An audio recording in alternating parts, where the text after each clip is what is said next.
আসসালামু আলাইকুম এভরিওয়ান, আশা করি সবাই অনেক অনেক ভালো আছেন। বিজি লাইফ ইন কুকিংয়ে আপনাদেরকে স্বাগতম। চটপটি আর ফুচকা এই দুটি খাবার কিন্তু সবার অনেক পছন্দের একটি খাবার। স্ট্রিট ফুডের মধ্যে চটপটি এবং ফুচকা কিন্তু প্রায় সবাই পছন্দ করে এবং এটি কিন্তু সিরিয়ালে আগেই রয়েছে। আপনারা যদি বাসায় অল্প সময়ে ইনস্ট্যান্ট খুব সহজেই চটপটি তৈরি করতে চান তাহলে কিন্তু আপনারা আমার এই রেসিপিটা ফলো করতে পারেন। আশা করি ভালো লাগবে। হঠাৎ বাসায় কোনো প্রিয় মানুষ আসলো বা চটপটি খেতে ইচ্ছে করছে বা বাসায় কোনো গেস্ট আসলো, তাদেরকে যদি আপনি চটপটি খাওয়াতে চান তাহলে কিন্তু তাদেরকে বসিয়ে রেখেই আমার এই রেসিপিটা ফলো করেই কিন্তু চটপটি আপনারা করে খাওয়াতে পারবেন। চটপটি করার জন্য অনেকে কিন্তু চটপটির এই মটরটা 4 থেকে 5 ঘন্টা বা তারও বেশি ভিজিয়ে রাখে, কিন্তু আমার এই রেসিপিতে চটপটির এই ডালটা ভিজিয়ে রাখার কোনো প্রয়োজন নেই। আমি শুধু ডালটা নিয়েছি এবং একটি আলু কুচি করে কেটে নিয়েছি। এখন ডালটা ভালো করে ধুয়ে পরিষ্কার করে নিচ্ছি। আমি এই ডালটা 3 থেকে 4 বার ধুয়ে পরিষ্কার করেছি। এবার দেখুন, কোনো ভিজিয়ে কিন্তু রাখিনি, আমি সরাসরি প্রেসার কুকারে দিয়ে দিয়েছি। এই যে আমার হাতে বাটিটা দেখছেন, এই বাটি দিয়ে আমি 1.5 বাটি পানি দিয়েছি। এবার একটা আলু আমি কুচি করে দিয়ে দিয়েছি। আপনারা যদি পরিমাণে আরও বানাতে চান তাহলে পরিমাণ আরও বাড়িয়ে দিতে পারবেন। এবার আমি একটু লবণ দিয়ে প্রেসার কুকারটা বসিয়ে দিয়েছি। এই ডালগুলো আমি 20 মিনিট সিদ্ধ করব। ডালগুলো সিদ্ধ হতে হতেই আমি এবার টকটা তৈরি করে নিচ্ছি। যেহেতু আমার চটপটির পরিমাণ অল্প, তাই আমি টকও অল্প পরিমাণেই করছি।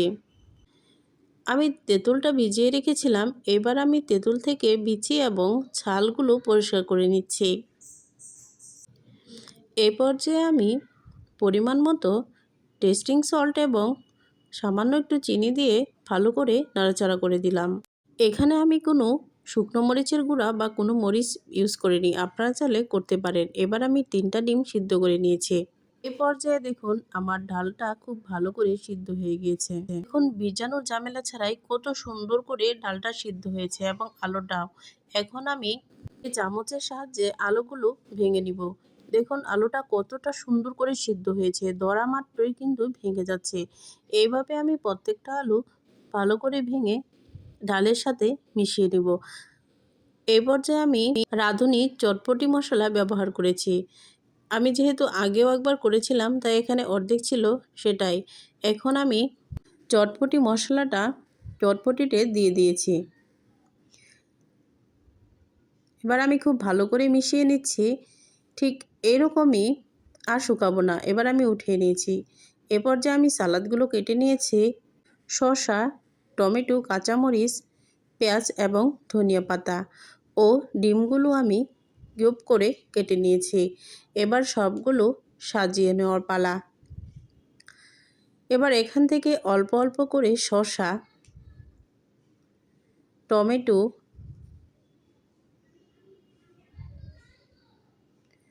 কাঁচামরিচ, পেঁয়াজ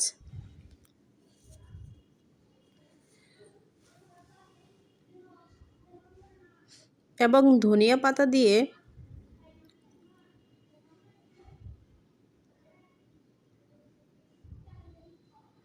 ও কিউব করে রাখা ডিমগুলো থেকে ডিম নিয়ে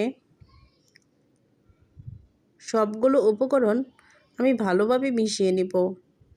এখন আমি টকটা উপরে দিয়ে দিচ্ছি। এখানে আপনারা যে যেরকম টক পছন্দ করেন ওইভাবে ব্যবহার করে খেতে পারবেন। এখন আমি সবগুলো উপকরণ খুব ভালোভাবে মিশিয়ে নিচ্ছি।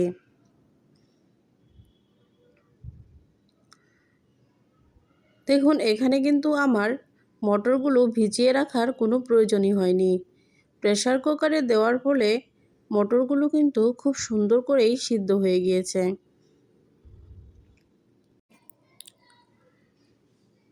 দেখুন চটপটিটা কত লোভনীয় হয়েছে।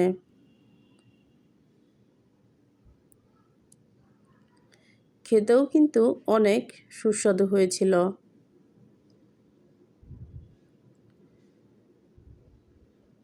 চটপটি খাওয়ার সময় ফুচকা থাকবে না, সেটা কিভাবে হয়? ফুচকা দিয়ে ট্রাই করলেও কিন্তু অনেক ভালো লাগে, আর শুধু শুধু চটপটিও কিন্তু অনেক মজা।